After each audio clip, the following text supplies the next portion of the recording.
চোট হয়ে যেতে পারে, তাদের সম্মানার্থে। তার পরিবর্তে কি আমি পেলাম? তুমি তো পুলিশের সঙ্গে কথা বলছি। হ্যাঁ, কথা বলছিলাম। সাথী, আমরা প্রত্যেকে যে যেখানে আছি আমরা কর্মসূচিকে অবস্থান চালিয়ে যাবেন। আমি এখন সাথে কথা বলবো।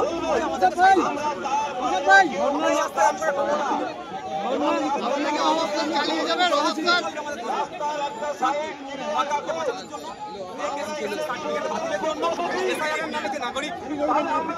হয়রানি বাতাঙ্গের তৈরি হচ্ছে, এটা বন্ধের জন্য।